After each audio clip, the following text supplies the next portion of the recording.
We're on our way to see Michael. Yes, the Michael Jackson movie. I will tell you all about it when we leave the theater. Notice I have my Michael Jackson t-shirt on. It says "Got to Be There." Yes, it's very old. And this is the old Michael. And I think on this side, I got the more up-to-date Michael. And then on another side, I'm not sure what era of Michael that is, but he's over here. And notice I have all these pins. I let my daughter wear 2. She's inside of there. She will be out soon.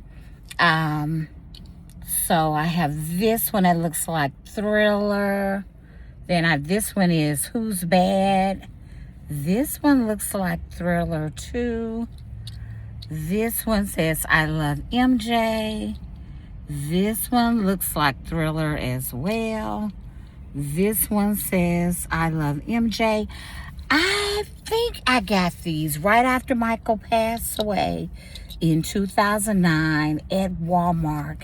And I think they were selling for 2 each on sale for $2. So like $1 a pin.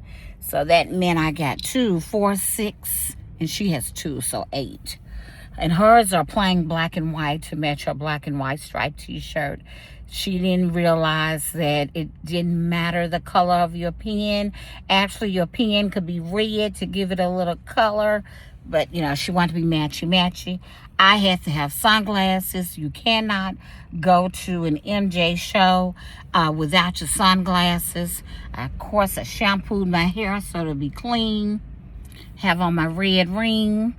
Didn't have time. I didn't want to polish my nails. Even added my cubic zirconia earrings, to be a little fancy and flashy for Michael today. So, this morning, my husband and I got up and walked around the park, and they were having something. There were many vendors. They were setting up. Think of a store here in West Memphis and Marion. It seemed like all of them were represented. All the vendors were represented. I even wanted a donut, but I couldn't say that while I was walking with them because Howard Donuts was out there. I was going to get a glazed one for myself and a sprinkle one for my daughter who was at home. But nevertheless, we walked around only once because, parking was difficult. Walking was difficult because they were crowded on each side. And then you got the lake and some people were trying to fish still. So, but it still was good exercise. And then I worked out with my Zumba lady. She happens to be Asian. I enjoy her. So I worked out with her. And then I got in the shower. But because I woke up so early today, I saw a movie called Apex with Charlize Theron on Netflix. It was so good. She was being hunted by this crazy man, like out in the wild, because she was like an adventurous person. So who won, who was supposed to win. But it was so good. Less than 2 hours. I give it a 10.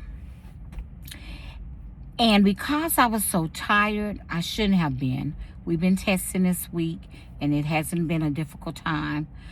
But I was so tired that I forgot to watch Belle Collective. And so my old Belle Collective with the Mississippi girls was not on, but my Belle Collective with the Birmingham, Alabama girls was on. So I missed it. So of course I had to see the rerun, which I think was like 2 a.m. in the morning, and I am enjoying it. I was wondering what happened to Fumi. Fumi is one of the Nigerian Belle Collective Belles who lives in Birmingham. Her sister lives there as well. She's been in the U.S. a long time, so she hardly has an accent still. She happens to be married to an attorney who happens to be African American. And I just love Fumi. They have 2 boys. And she used to be an influencer, so you can say she still is. But I was wondering why I hadn't seen her videos lately. It's because Fumi was preparing for the big time. She was somewhere filming with Carlos King, honey, being a Belle. So congratulations, Fumi. The other young ladies on there, Stormy, another influencer who made it big, who now has a big warehouse.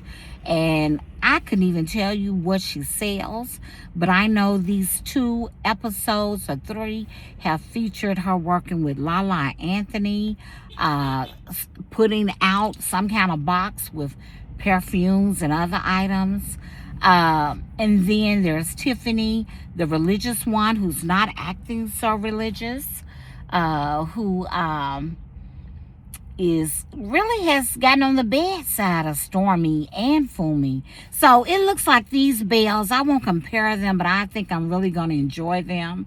Not that I don't enjoy the Belles from Mississippi, but looks like they're not coming back to June 5th. But my Belles from Birmingham will keep me entertained. And yes, I've been watching my girls, the Real Housewives of Atlanta. Portia is totally being herself, not over the top. And I like that about Portia. She's pretty enough not to do the most. Unfortunately, her former best friend, Shamia, is still being a little extra because she thinks she needs to for the camera. But I would like Shamia to calm it down. She's already had a little bit of disagreement at the dinner table with Drew. And Kelly and the new girl, Pinky, they were talking about their financial woes. I love their transparency. They're letting you know all that glitters is not gold. Yes, they have restaurants, but they have had their share of monetary problems. K. Michelle is on there. Looks like she's going to be delightful. That's my daughter. Okay, I'm going to enjoy my chocolate shake that I don't need.